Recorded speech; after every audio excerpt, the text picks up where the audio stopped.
Alhamdulillah Rabbil Alamin. Wabihi nasta'inu ala umuri dunya waddin.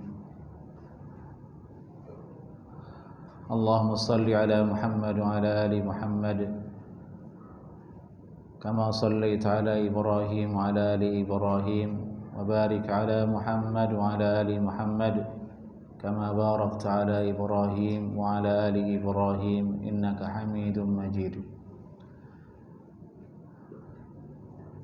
Allahumma anfa'na bima 'allamtana wa 'allimna ma yanfa'una subhanaka la 'ilma lana illa ma 'allamtana innaka antal 'alimul hakim.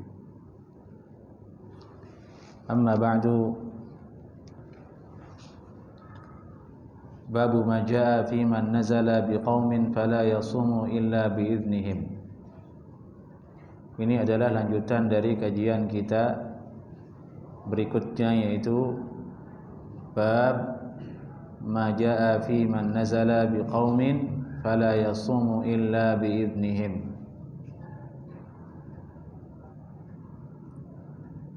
Ini keadaan hukum orang yang datang bertamu ke rumah seseorang, fala yasum, maka janganlah dia puasa, illa biidznihim, kecuali dengan izin dari yang punya rumah, izin dari kaum tersebut.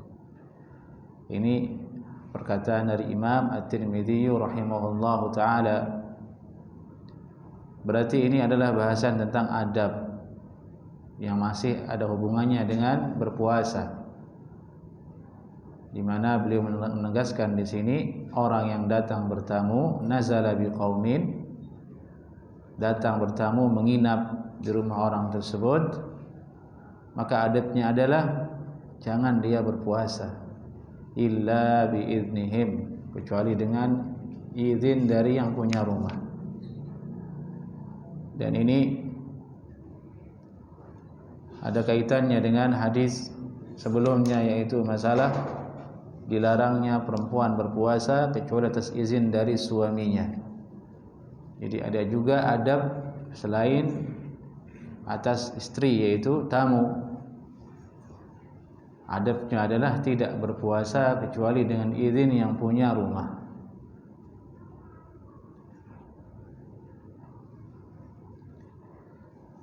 Apa dalilnya masalah ini? Qala haddatsana Bishr bin Mu'adz al-Aqadi al-Basri qala haddatsana Ayyub ibn Waqid al-Kufi an Hisham bin Urwah an abihi an Aisyah qalat qala Rasulullah sallallahu alaihi wasallam man nazala ala qaumin fala yasumanna tatawu'an illa biidznihim.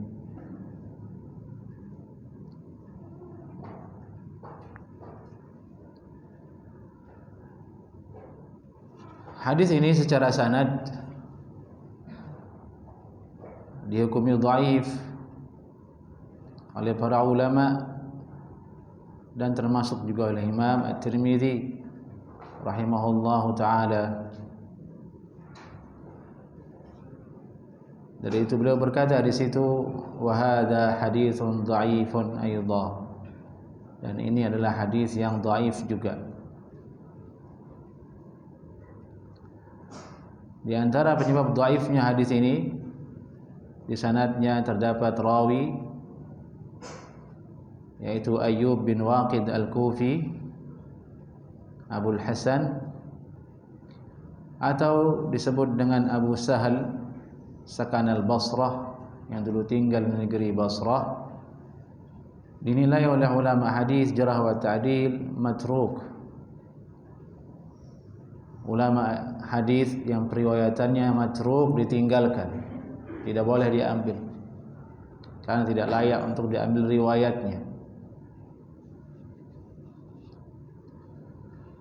Wa qala Az-Zahabi fil Mizan, berkata Imam Az-Zahabi dalam kitabnya Al-Mizan, qala Al-Bukhari, Imam Bukhari berkata munkarul hadis. Ini istilah Imam Bukhari, munkarul hadis, istilah untuk memberikan nilai terhadap seorang perawi hadis yang maknanya berat Kalau sudah dibilang mungkarul hadis, yakni hadisnya mungkar, berarti rawi ini tidak bisa diambil riwayatnya. Wa qala Ahmad, berkata Imam Ahmad, dhaif. Beliau dhaif. Yani Ayyub bin Waqid al-Kufi. Wa qala Ibnu Ma'in, berkata ulama jarh wa ta'dil yang lainnya yang bernama Yahya ibnu Ma'in, laisa bi thiqah. Abu Waqid Ayyub bin Waqid al-Kufi tidaklah thiqah. Wa qala Ibnu Adi, ada juga ulama jarh wa ta'dil yang lainnya yang bernama Ibnu Adi, Imam Ibnu Adi, ammatu ma yarwihi la yutaba alaih. Seluruh apa-apa yang diriwayatkannya tidak bisa diikuti periwayatannya. Nah, ini kesimpulan dari tentang Ayyub bin Waqid al-Kufi yang ada dalam sanad ini, yang menjadi salah satu penyebab hadis ini disebut dhaif. Tapi Al-Imam At-Tirmidzi rahimahullahu taala di sini menjelaskan artinya beliau menerangkan hadis ini dhaif.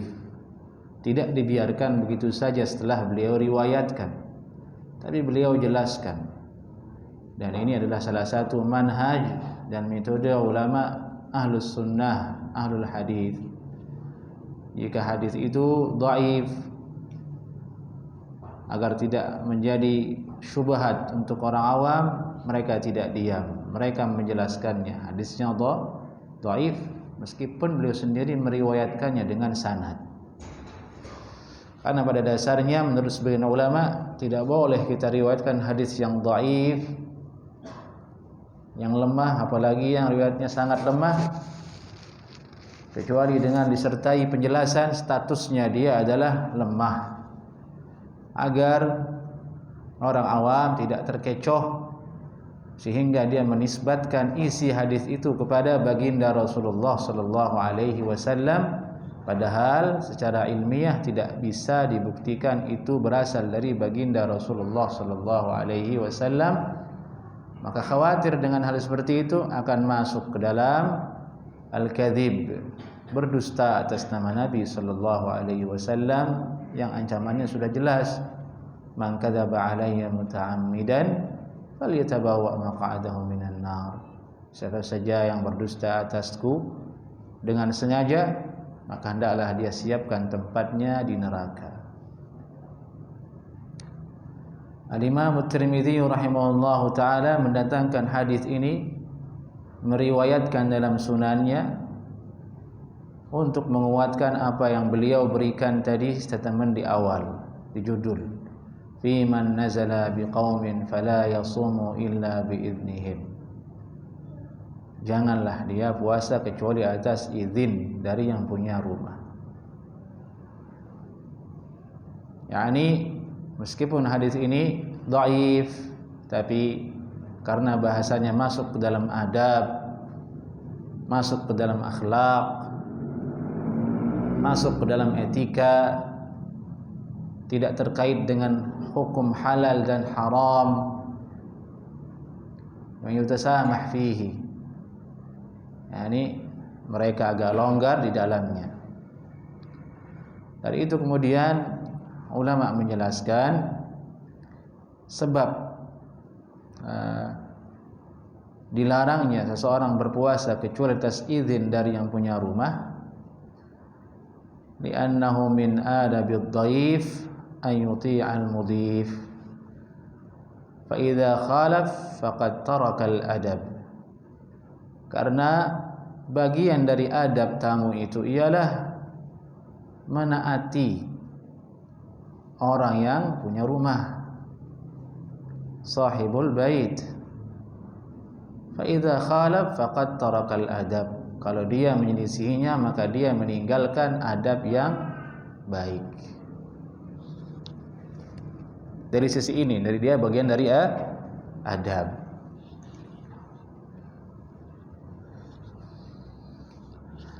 Adapun isi hadis ini tadi di atas dari Aisyah radhiyallahu taala anha, beliau berkata Rasulullah sallallahu alaihi wasallam bersabda, "Man nazala ala qaumin," siapa saja yang turun atas suatu kaum, maksudnya datang ke rumah seseorang.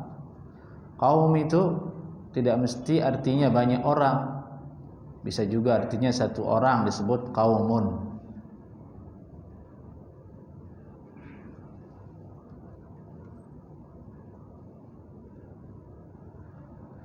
Fala yasumanna tatawuan, jangan sekali-kali dia berpuasa sunnah, illa biiznihim, kecuali dengan atas izin dari yang punya rumah.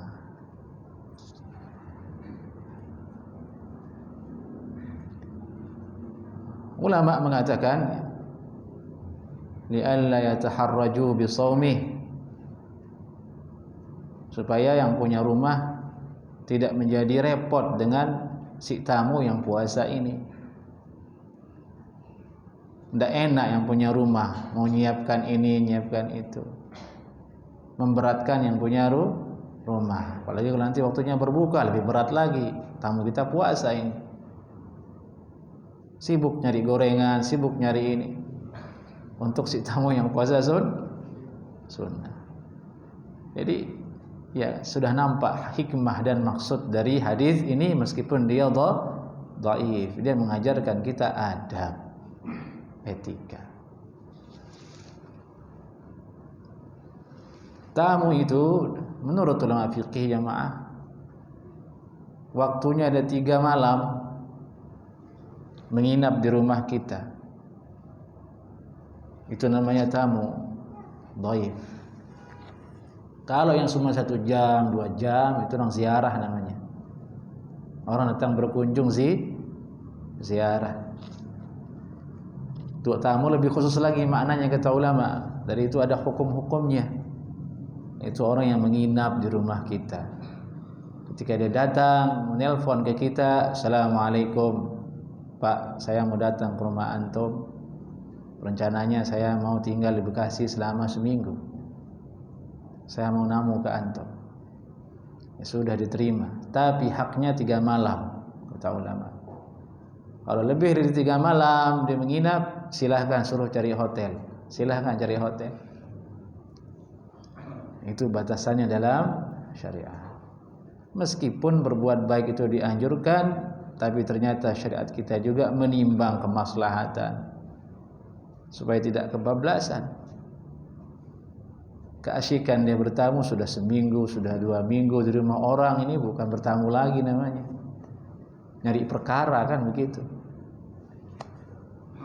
Jatahnya 3 hari 3 malam. Lewat dari itu, boleh kita yang punya rumah, "Maaf Pak, silahkan cari apartemen atau kontrakan."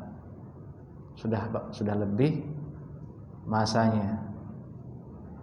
Nah ini adab. Seperti ini syariat kita mengajarkan sampai kepada hal-hal yang subhanallah, yang mungkin tidak pernah terbayang dalam pikiran kita.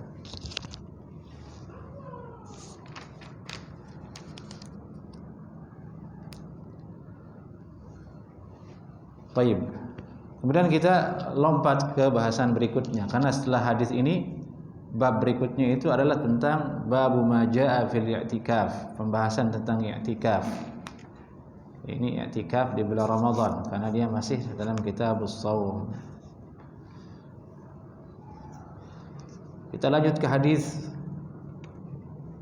nomor 797. Babnya berbunyi babu ma jaa fi shaumi fi syita. Babu ma jaa fi shaumi fi syita.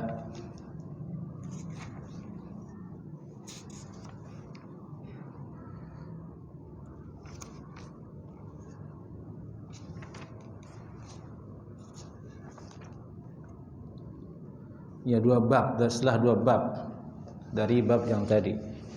Babu ma jaa fi shaumi fi syita. Bab bahasan tentang puasa di musim dingin. Asyita artinya apa? Musim dingin. As-saif artinya apa? Musim panas. Karena ada dalam surat Al-Quraisy, ila fihim rihlatash syita'i was-sayf, rihlatash syita'i was-sayf. Asy-syita' itu artinya musim dingin, as-sayf itu artinya musim panas.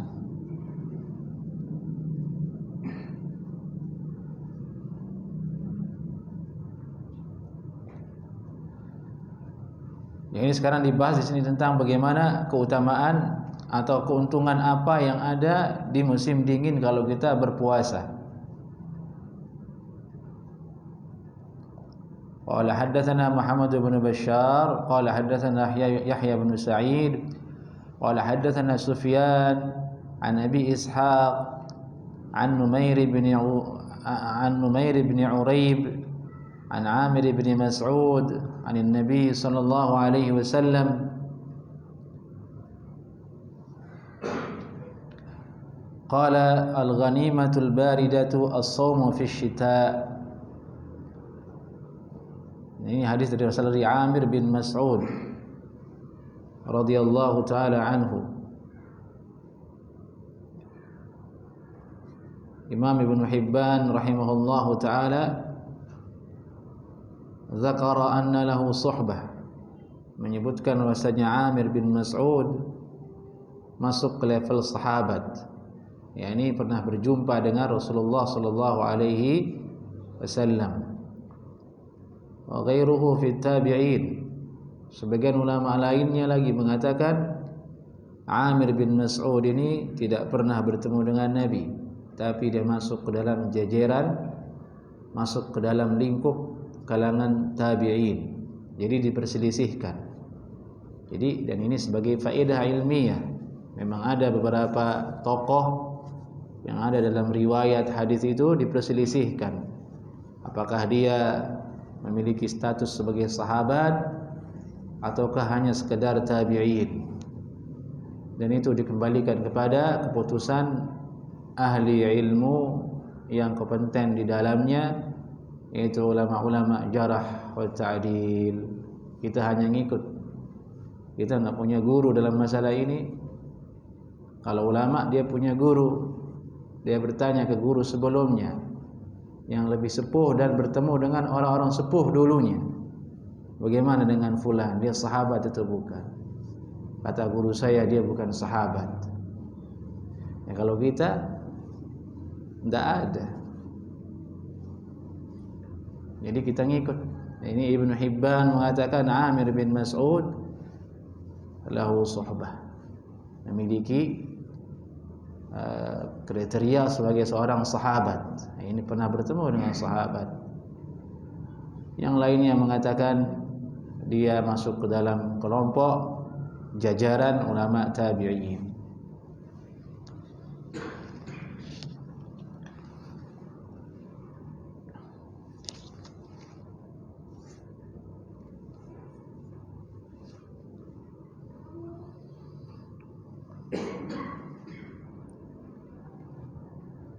Hadisnya berbunyi al-ghanimatul baridatu. Ini kalimat yang gharib. Al-ghanimah al-baridah. Al-ghanimah dan al-baridah. Al-ghanimah itu artinya adalah harta yang didapatkan setelah jihad, yang dihalalkan oleh Allah Subhanahu wa taala khusus untuk Rasulullah sallallahu alaihi wasallam dan umatnya, di mana sebelumnya al-ghanimah itu tidak halal.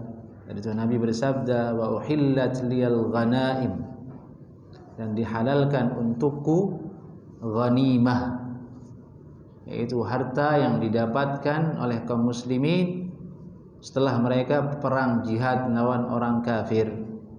Harta tersebut halal diambil, dimiliki dan terhitung sebagai ghanimah. Tanah, pohon, rumah, bahkan perempuan yang ditinggalkan oleh orang-orang kafir itu diambil semuanya. Yang perempuannya jadi budak, dibagi kepada sahabat. Nah, jadi budak. Jadi itu ada hukum tersendiri dalam masalah itu. Di antaranya perempuan yang dibagi tadi itu tidak boleh dinikahi dalam keadaan dia hamil.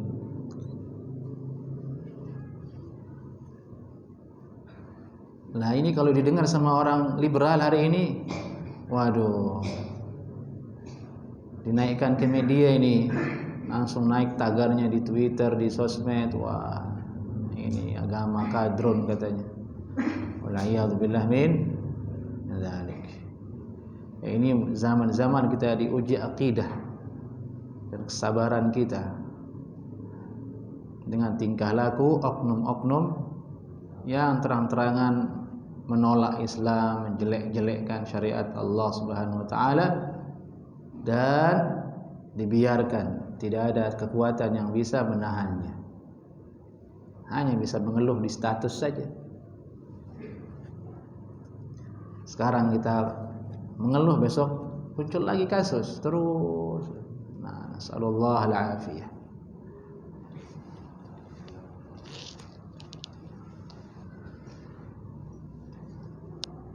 Al-baridah, ya, al-baridah itu artinya dingin, sejuk. Al-baridah artinya dingin dan sejuk. Kata ulama, wal aslu fi wuqu'il bard ibaratun 'anil tayyib. Yani asal usul dari kalimat dingin itu maksudnya datangnya sesuatu yang baik. Dalam bahasa kita sejuk, adem, pasti sesuatu yang baik.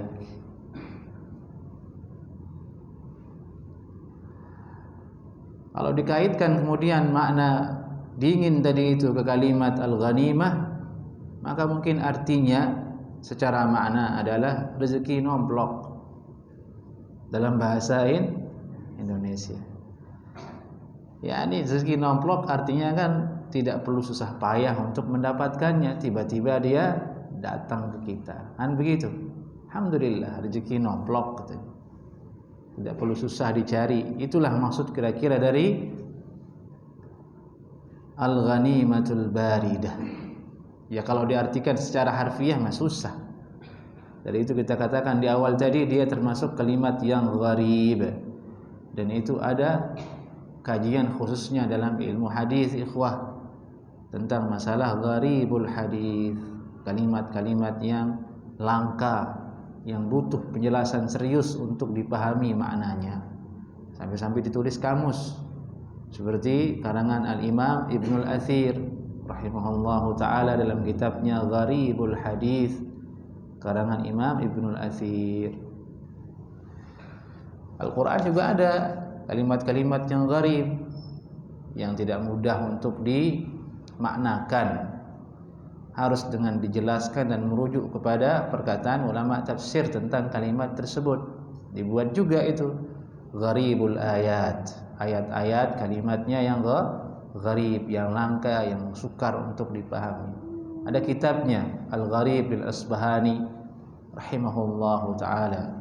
Dua kitab ini harus dimiliki oleh penuntut ilmu yang mendalami Al-Qur'an dan mendalami hadis. Tidak cukup dengan terjemah. Nah, itu yang terjemah bisa jadi dia salah, dan sering terjadi seperti itu. Salah terjemah diterbitkan sampai ke tangan kaum muslimin membacanya, yang membaca tidak paham juga, masih doyan silat begitu kan, kayak orang baru selesai silat panas dia berdebat. Wah, semakin ribut jadinya. Semua berawal dari apa? Gara-gara salah terjemah. Bahkan ada aplikasi sangat populer yang 9 hadis itu dengan terjemahannya itu.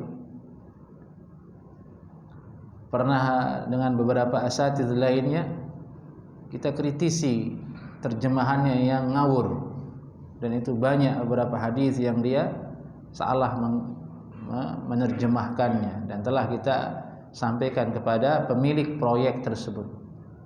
Maka dari itu teman-teman yang punya aplikasi itu atau pernah membelinya, yang 9 kitab hadis dengan terjemahannya kan ada tuh ya.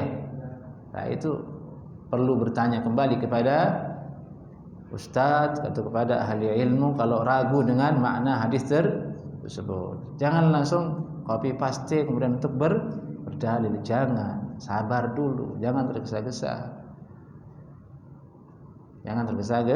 Tergesa-gesa dalam ilmu lebih berbahaya daripada Anda tergesa-gesa makan nasi panas.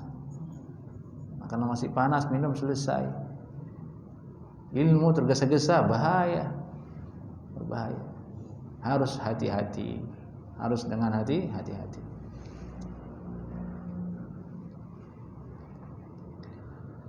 As-shaumu fi syita, puasa di musim dingin.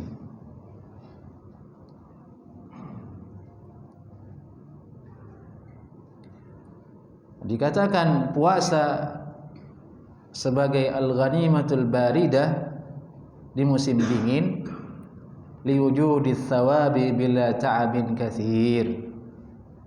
Karena ada pahala di dalam puasa itu tanpa harus berlelah-lelah berpuasa menahan lapar dan haus. Berarti ini ada isyarat bahwasanya ringan orang berpuasa di musim dingin di sana. Pertama, cuaca dingin, berarti otomatis haus berkurang. Musim dingin itu yang pernah kami temui ketika di sana di Madinah, ya dingin. Di dalam kamar dingin, di luar juga dingin, mau jalan-jalan juga dingin. Seperti contoh di masjid ini di bawah AC, lebih dingin lagi. Nah seperti itu malas orang minum, tidak haus dia. Keringetan nggak bisa, antum keringatan sudah dingin. Silahkan aja lari, itu nggak ada yang keringat keluar, dingin. Dan dia salah satu musim yang berat untuk orang yang bukan asli penduduk Madinah, yang tidak terbiasa dengan musim dingin seperti orang Indonesia. Pecah-pecah mulutnya, kakinya pecah, berdarah, sakit, mimisan, tidak kuat dengan dingin. Mau selimutan tetap dingin. Tetap dingin. Subhanallah.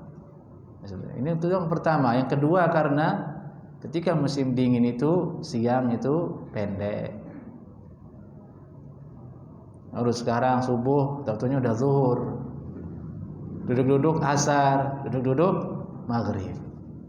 Berarti kan tak lelah ini, tanpa lelah bila ta'abin katsira, tanpa ada susah payah, tapi dapat gratis pahala. Makanya dibilang tadi al-ghanimatul baridah itu rezeki nomplok.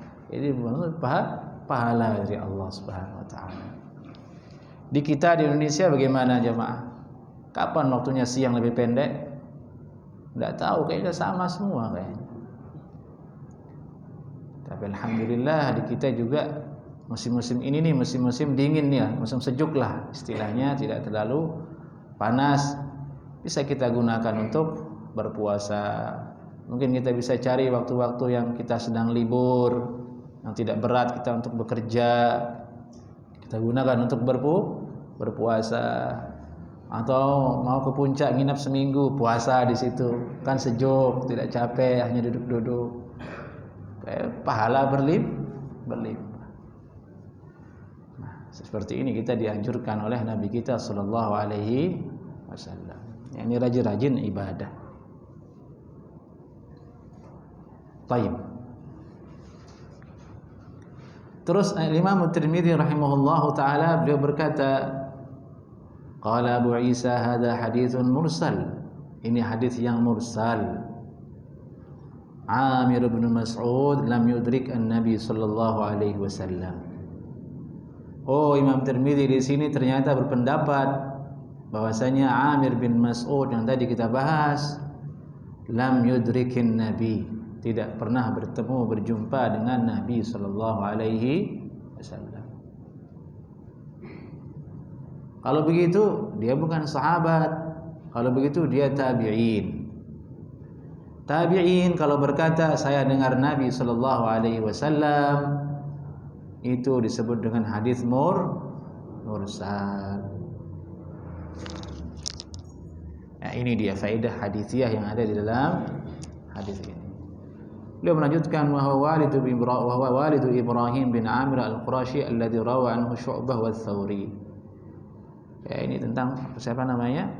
Amir bin Mas'ud. Imam Tirmidzi rahimahullahu taala menegaskan beliau bukan sahabat, tidak pernah berjumpa dengan Rasulullah sallallahu alaihi wasallam. Bayangkan jamaah, Kategori seseorang itu disebut sahabat sekedar berjumpa saja, walaupun sebentar, berhadapan dengan Nabi, berjumpa, itu disebut sebagai sahabat. Saking kuat dan mulianya Rasulullah sallallahu alaihi wasallam, kita disuruh hormati orang tersebut walaupun ilmunya tidak banyak. Dalam artian tidak banyak hadis yang beliau riwayatkan. Kan tidak semua sahabat itu banyak riwayatnya. Hanya beberapa yang banyak riwayatnya, yang sampai hitungan ribuan hadis, seperti Abu Hurairah, Anas bin Malik, Ibnu Abbas, Ibunda Ummul Mukminin Aisyah radhiyallahu taala anha, dan lainnya. Yang lainnya ada yang 4, 3 hadis yang dibawanya. Tapi tetap mereka dikatakan sahabat.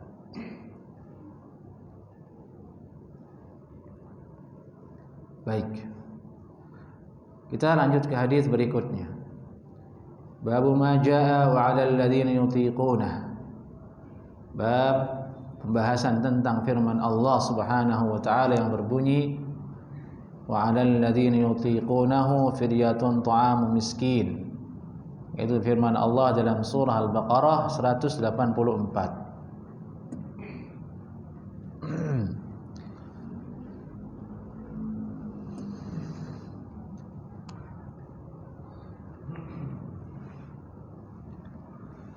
قال حدثنا قتيبة قال حدثنا بكر بن مضار عن عمرو بن الحارث عن بكير بن عبد الله ابن الأشج عن يزيد مولى سلامة بن الأقوع عن سلامة بن الأقوع قال لما نزلت وعلى الذين يطيقونه فدية طعام مسكين كان من أراد منا أن يفطر ويفتدي حتى نزلت الآية التي بعدها فنسختها. Ini hadisun hasanun sahih, dan juga dikeluarkan oleh Imam Bukhari dan Muslim dan Abu Dawud dan Imam An-Nasa'i. Jadi selesai hadis ini, tidak ada lagi masalah simpang siur tentang hukumnya, dia sahih. Itu yang pertama dulu. Yang kedua, sekarang hadis ini membahas tentang firman Allah yang ada dalam surat Al-Baqarah, wa 'alal ladzina yutiqunahu fidyatun ta'amu miskin. Dan atas orang-orang yang merasa berat, yutiqunahu, yutiqus siyam, susah berat dia merasa puasa, tidak mampu, tidak kuat dia puasa, itu arti yutiqunahu. Apa yang harus dia lakukan? Fidyatun ta'amu miskin, dia membayar fidyah ta'amu miskin, berupa ta'amu miskin, makanan yang diberikan untuk orang miskin.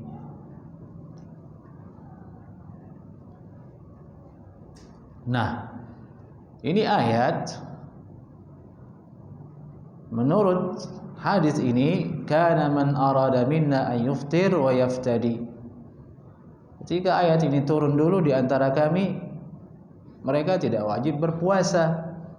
Yang mau puasa silahkan, yang mau berbuka dia lakukan berbuka, tidak berpuasa, tapi dia membayar fidyah. Yani seolah-olah ayat ini turun memberikan makna tidak wajib berpuasa, karena bisa diganti dengan fidyah. Sekedar merasa berat, ya kayaknya lemes hari ini, dia bayar fidyah, saya nggak puasa. Kemudian turunlah firman Allah setelahnya, faman syahida minkum syahra falyasum. Maka siapa saja di antara kalian yang menyaksikan bulan, sudah masuk waktunya untuk berpuasa Ramadan, falyasum, wajib dia berpuasa. Tidak ada lagi dalam ayat ini pilihan bagi orang yang mau puasa atau mau tidak ada. Langsung ketok palu, falyasum, wajib dia puasa. Nah, ini maksud dari hadis ini. fanasakhatha. Berarti firman Allah wa 'alal ladzina yutiqunahu fidyatun ta'amu miskin ini ayat yang terhapus maknanya. Terhapus maknanya, mansukh. Istilahnya apa? Mansukh. Dikenal masalah ini dengan nasikh mansukh. Dalam Al-Quran ada nasikh mansukh, dalam hadis ada nasikh mansukh. Dan dibagi lagi oleh ulama, nasikh mansukh itu bisa berupa bunyi ayatnya yang dihapus, ada yang bisa berupa ayatnya masih ada tapi maknanya sudah dihapus. Seperti itu. Di hadis juga begitu. Ada hadis yang bunyinya dihapus namun periwayatannya masih ada. Sehingga masalah ini karena dia berbahaya dijadikan sebagai salah satu syarat seseorang berijtihad oleh ulama. Dia harus tahu nasikh mansukh. Mana ayat yang dihapus maknanya, mana hadis yang telah dihapus, mana yang menghapusnya. Dia harus tahu. Dan ini tidak mudah. Tidak mudah. Ya bagaimana bisa mudah? Ya, baca saja masih susah kita. Apalagi untuk sampai tahu ini hadisnya dihapus. Dari mana kita bisa tahu? Siapa yang memberitahukan kita? Jadi yang tahu itu adalah ulama-ulama yang dulunya punya guru, bertemu dengan ulama kibar dulu di zaman salaf. Mereka dengar di sahabat, oh ini hadisnya mansukh, oh ini ayatnya mansukh. Nah, itulah yang berhak kemudian berkata ini mansukh dan ini yang menghapusnya. Contoh lain dalam Al-Quran yang dia adalah mansukh, maknanya ayatnya masih ada. Ya ayyuhalladzina amanu taqullaha haqqa tuqatih wa la tamutunna illa wa antum muslimun. Ini ayat paling sering antum dengar ketika hari Jumat dibaca oleh khatib. Wahai orang beriman, bertakwalah kepada Allah dengan sebenar-benarnya takwa. Kata ulama, tidak mungkin manusia bertakwa dengan sebenar-benar bertakwa. Maknanya telah dihapus dengan firman Allah, fattaqullaha mastata'tum. Takutlah kalian kepada Allah semampu kalian. Itu contoh. Dan ini juga termasuk contoh sekarang kedua. Maknanya dihapus, tidak lagi maknanya masih seperti yang dulu yang menunjukkan man arada minna ayyuftir wa yaftadi. Ada di antara sahabat itu yang tidak berpuasa kemudian membayar fidyah. Nah, sekarang pendapat yang mengatakan mansukh ini siapa saja? Karena dalam bahasan nasikh mansukh itu terdapat khilaf dalam perincian masalahnya. Ada ya semuanya disepakati, tapi terjadi khilaf. Nah, ayat ini sekarang atau ulama mansukh dalilnya adalah hadis yang kita baca ini.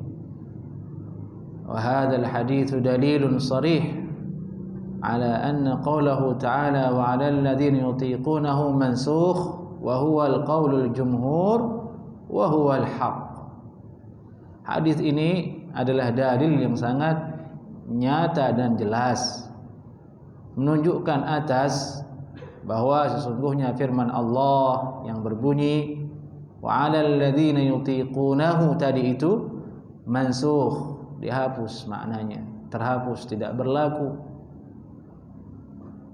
berlaku lagi, sehingga orang boleh semaunya mau berpuasa mau tidak. Wa huwa qaulul jumhur, dan ini pendapat mayoritas ulama, wa huwal haq, dan itulah yang benar.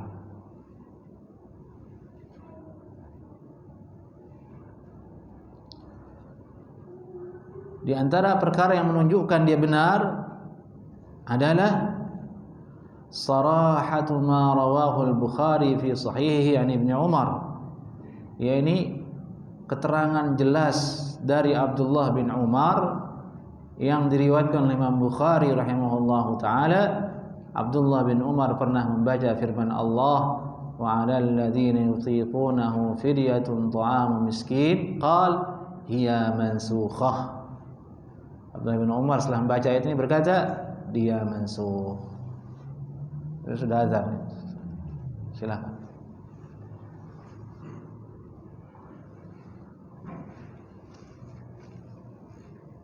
Tafadhal, silakan. Ya Allah. Allahumma rabb hadhihi ad-da'wati was-sunnati al-qa'imah ati Muhammadan.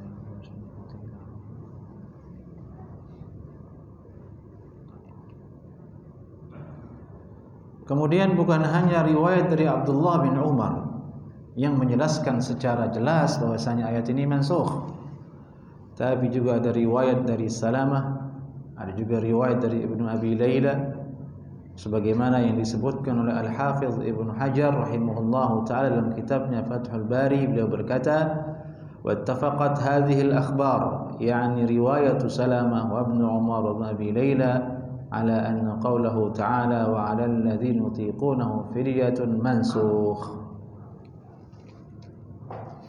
Mufakat berita-berita, riwayat-riwayat, yakni dari Ibnu Umar, dari Salamah, dari Ibnu Abi Layla, menyatakan bahwasanya firman Allah wa 'alal ladzina yutiqunahu fidyah tadi itu mansukh, dihapus. Nah, selesai kita masalah itu. Ini perkataan ulama yang mengatakan dia mansukh. Ada dalilnya itu dari perkataan sahabat. Dari situ kita ambil faedah. Perkataan mengatakan ini mansukh harus dengan dalil dari perkataan sahabat, dari salaf, karena mereka yang menyaksikan wahyu turun. Kalau ada orang zaman sekarang datang tiba-tiba ini mansukh, tidak ada dalilnya dari salaf, tidak ada dalilnya dari sahabat, langsung di blacklist, tidak diterima. Itu namanya berbicara tanpa ilmu. Tapi di sini ada masalah lain sekarang. Wa khalafa fi dzalika Ibnu Abbas. Abdullah bin Abbas radhiyallahu taala anhuma menyelisihi pendapat yang tadi disepakati oleh tiga riwayat itu. Dari riwayat Salamah, Ibnu Umar dan Ibnu Abi Layla yang mengatakan mansukh. Fadhhaba ila annahuma muhkam, lakinnaha makhsusah bisyaikhil kabir wa nahwihi. Abdullah bin Abbas radhiyallahu taala anhuma beliau mengatakan hadis ini, ayat ini tidak mansukh tapi muhkam. Lawanan mansukh muhkam. Muhkam artinya masih berlaku maknanya dan bacaannya. Itu lawanannya. Mansukh lawanannya apa? Muhkam. Arti muhkam itu masih berlaku hukumnya. Tapi muhkamnya ayat ini makhsusah, khusus bisyaikhil kabiri wa nahwihi, khusus untuk orang yang sudah sepuh, yang tidak mampu puasa, dan yang semisal dengan orang yang sepuh renta tadi itu. Nah, inilah kemudian menjadi dalil ulama mengatakan orang yang tua, orang yang sakit, jika tidak mampu puasa dia bayar fidyah. Orang yang sakit maksudnya orang yang tidak diharapkan sembuhnya. La yurja bur'uhu. Dia sakit, tidak bisa diharapkan sembuhnya sudah. Akan terus sakit dia selama bertahun-tahun. Tidak mungkin dia puasa. La yurja bur'uhu. Masuk dia kategori wa 'alal ladzina yutiqunahu fidyah. Dari itu kemudian ulama yang mengatakan perempuan hamil menyusui tidak wajib mengqadha puasanya berdalil dengan riwayat Abdullah bin Abbas ini. Mereka mengatakan perempuan yang hamil dan menyusui itu masuk ke kategori asy-syaikhul kabir. Asy-syaikhul kabir, orang yang sudah tua tidak bisa puasa. Maka apa yang dilakukan orang yang tidak puasa? Bayar fidyah sesuai dengan yang ada dalam ayat tadi. Iya, kan perempuan sekarang dia hamil, terus melahirkan, dia menyusui, belum genap 2 tahun hamil lagi. Terus kapan dia mau qadha puasanya itu?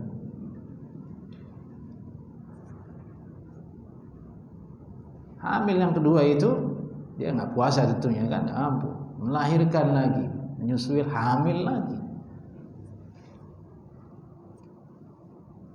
Dua-duanya semangat ini suami istri, hamil.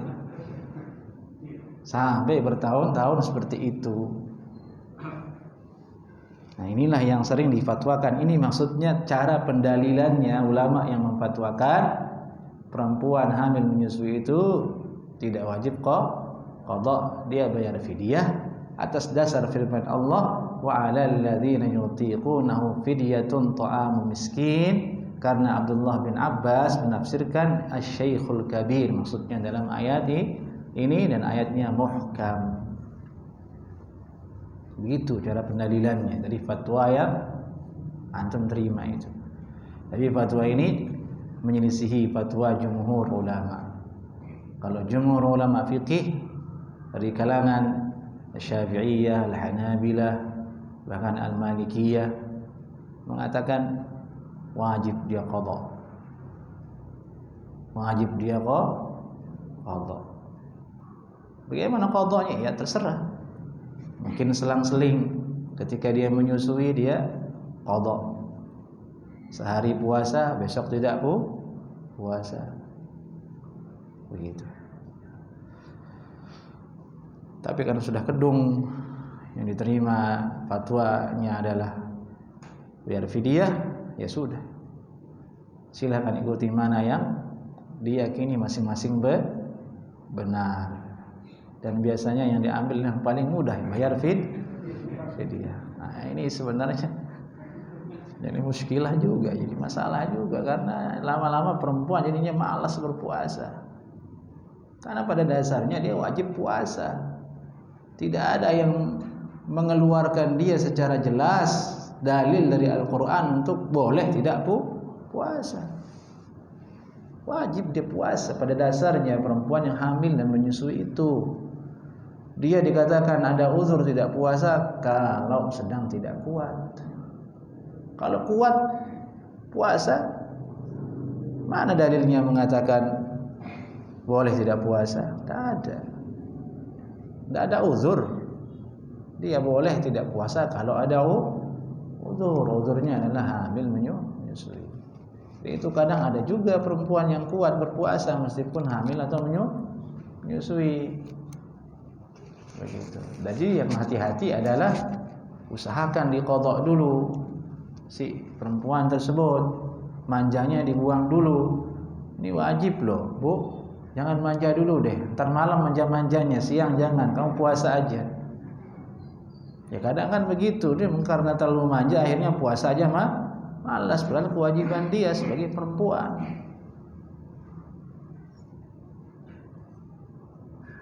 Begitu. Dan jangankan yang seperti itu. Perempuan sampai bulan Rajab ini aja masih banyak kayaknya yang belum bayar hutang puasanya. Silakan aja tanya yang punya istri. Ingetin istrinya, ini bulan Rajab, Bu. Udah qadha belum? Belum. Berapa hari? 12 hari. Waduh. Banyak itu, Bu. Jadi suami ingetin istrinya, dukung. Ya udah kita puasa sama-sama. Saya puasa juga, kamu puasa tapi juga. Saya puasa sunnah, kamu puasa qadha. Itu namanya tolong-nolong dalam kebaikan bersama istri. Kalau tidak ini bahaya. Sya'ban belum lunas juga. Kalau dengan sengaja ya dapat dosa. Dapat dosa. Ya, semoga Allah Subhanahu wa taala memudahkan urusan kaum muslimin. Baik. Hadis berikutnya babu man akala thumma kharaja yuridu safaran, ini kita bahas insyaallah di pertemuan berikutnya باذنillah taala. Ya Rabb, semoga Allah mudahkan urusan kita semuanya. Allah berikan kita kesehatan semuanya. Allah berikan kita semua kekuatan, keistiqomahan. Amin insyaallah taala. Baik. Ada yang tanyakan ikhwah? Cukup sampai di sini. Assalamualaikum warahmatullahi wabarakatuh.